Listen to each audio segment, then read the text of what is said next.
Alright, good morning. I am getting myself organized this morning. I'm going to do a flight down to Norfolk before the thunderstorms get kicking. And the plan is to do to go up and see how the CHTs are doing. Paul had worked on the baffles quite a bit, and the temperature dropped 30 degrees for that 1 hour flight I took home after the maintenance.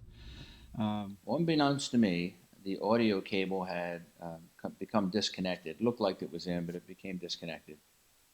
So this particular segment of the video does not have recording for the audio, so you can't necessarily hear me talking.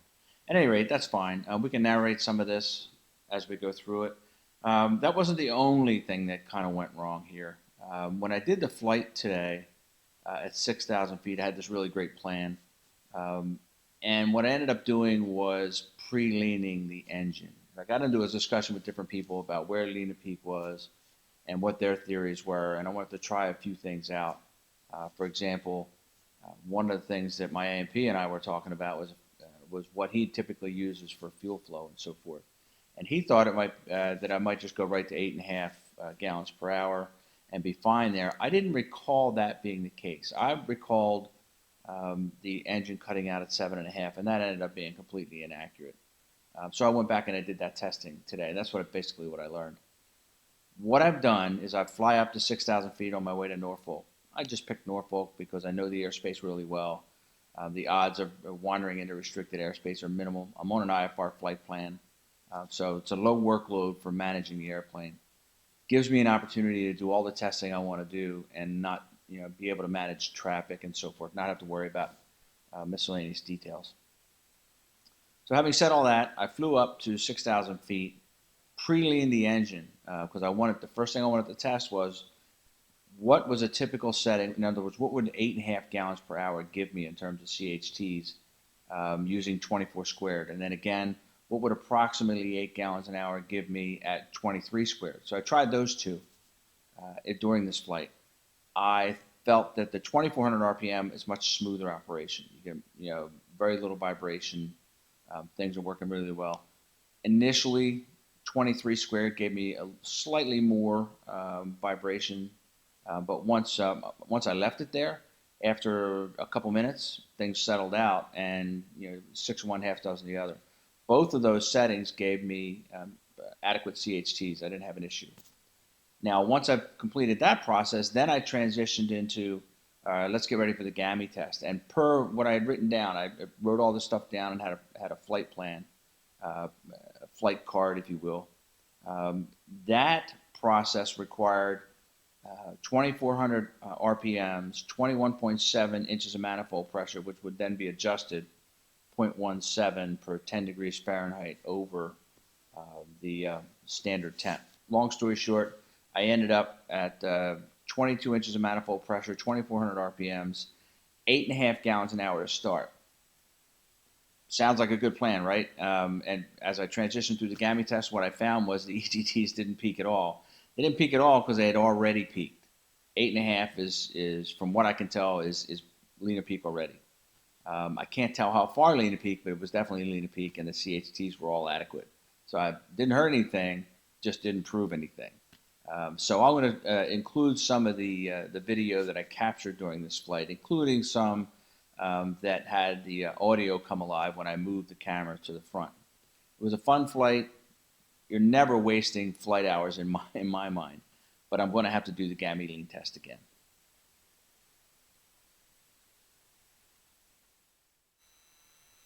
All right, so at this stage of the game, we've completed the GAMI lean test. I'll analyze that. I didn't try to take the time now to look. So much easier when I get on the ground, I'll look at the engine data. So the GAMI lean test is complete.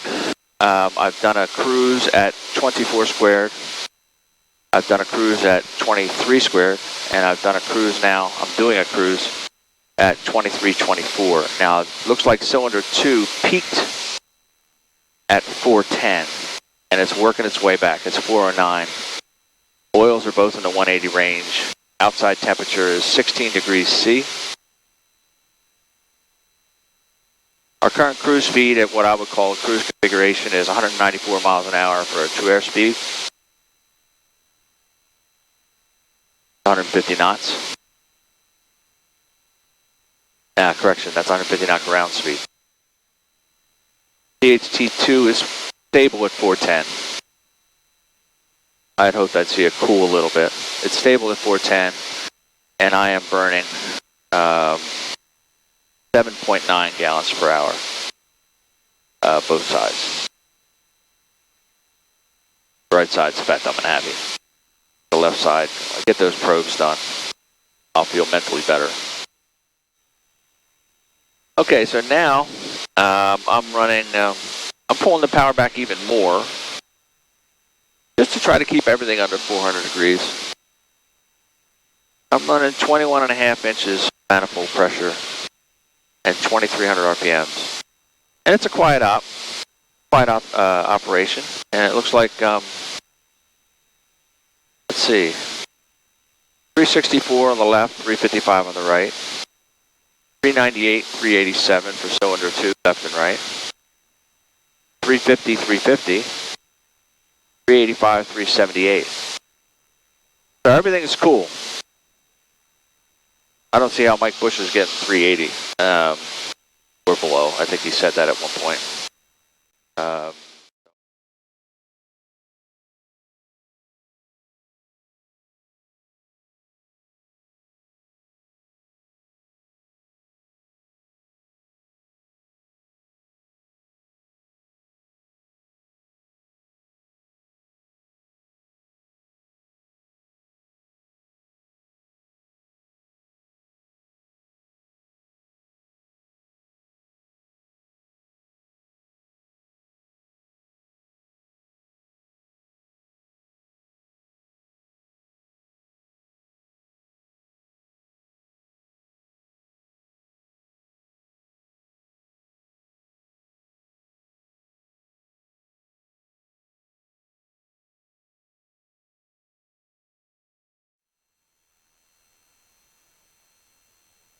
November 28390, what do you want to do now after you just executed that approach? What's next on the so it's plan active, gears coming down.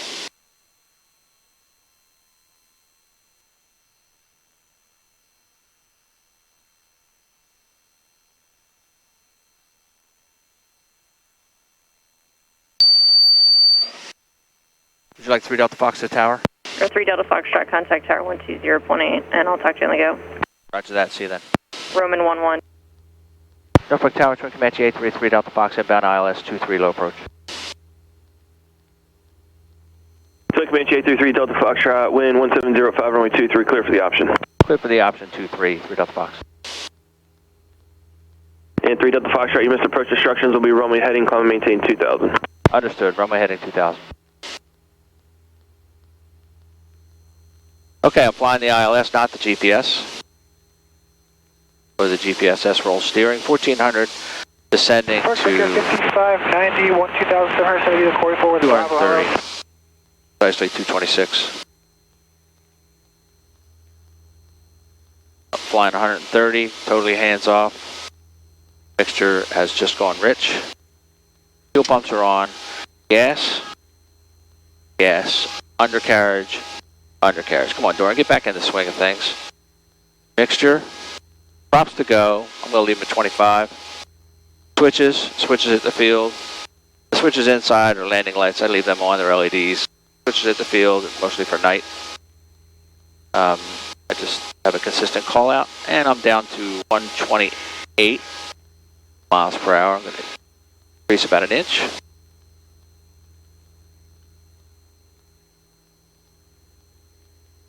Speed's coming back on glide slope, on localizer. Flying very nicely.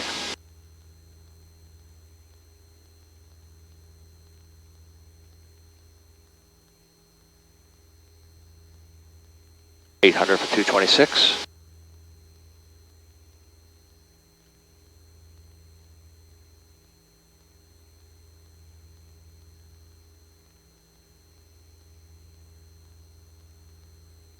Slowing somewhat. 135, slowing to 130. 600 for 226. That's below 500. I didn't hear that call out, so I'm disconnecting the autopilot. Localizer norm back to heading mode. I'm flying manually. I could slow to flap speed at this point, but I'll keep it going.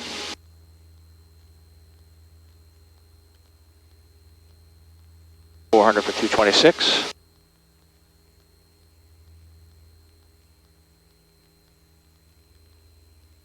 Gears out.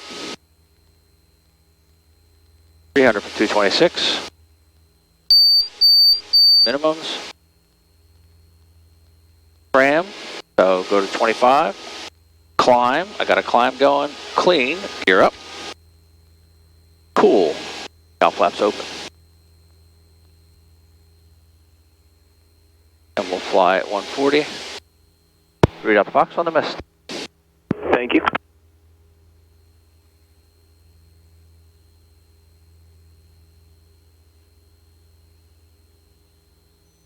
And we're in heading mode. Blue Street 9949, you can cross runway 23 at Golf right, turn on Charlie, taxi lay down.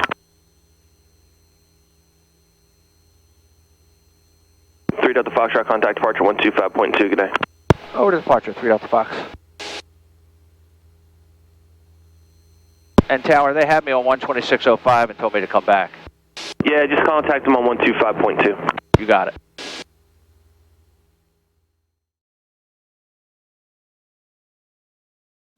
Apparently, I wasn't done making mistakes with the audio visuals today because I inadvertently changed various settings each time I tried to turn the camera on and off. So I'm going to have to work on figuring that out. At any rate, I will tell you I've got a couple really interesting videos I'm planning on coming up. In July, I'm doing 2 trips from Wilmington down to Dallas-Fort Worth area. And then I'm in the middle of those 2 trips, I'll be going to Orlando. And I'll have my wife with me on that one. So I am planning to add a couple videos that actually have content other than the testing that I've been doing. I might squeeze one more video in there that actually says, yeah, I got the GAMI test. I at least want to report that I'm below 0.5 on the GAMI spread. So at any rate, I have some planning going on. I'm ready to use this airplane. It looks like it's going to take me about 8 hours to 9 hours to get to the DFW area from Wilmington, and vice versa. So I've got some strategizing to do, particularly if I get done training around, I can get to the airport down there at 2 p.m. Do I want to just fly up and stay in Kentucky for the night, make the trip all the way, or just wait till the next day? It's all going to depend on weather. But right now I am planning on going, so I use this beautiful airplane to avoid commercial aviation. Not that that's a bad thing. It's just for now, it fits me better to be able to use this airplane. It gives me a reason to go fly. So you look for those videos after this.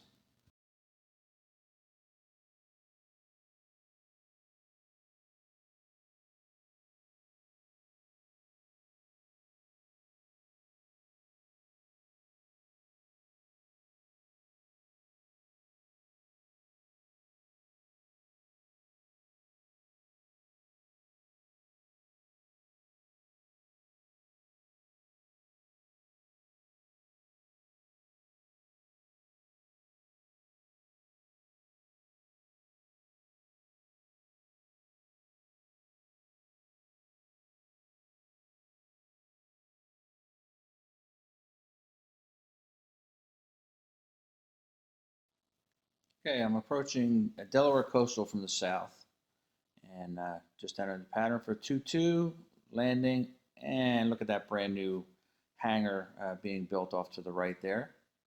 And we're going to pull up to my good friend Garrett with the Delaware Coastal folks, get fuel, and now we're taking off, runway 22 again. This time VFR, stay under those clouds because up north is a cell closing in. Pretty good sized cell with another one behind it closing in on Indian Gulf. So I wanted to stay down below the clouds and also wanted a simple flight at 1,600 feet without too much drama. This is Dover Air Force Base we just passed over. Passing by the Hope Creek cooling tower, the Delaware River. There's the canal. I live off that canal. Peapatch Island. And we're crossing over that transmission line, 500 kV line. We're on a left downwind for 19, base, final. Turn right real quick on, was going to be Kilo, but nope, they kept me on the runway. And down to Juliet Fox to the West Tees. And here, what you saw there just a moment there was a lot of folks trying to get out of my way in a hurry. The cars were all in the way.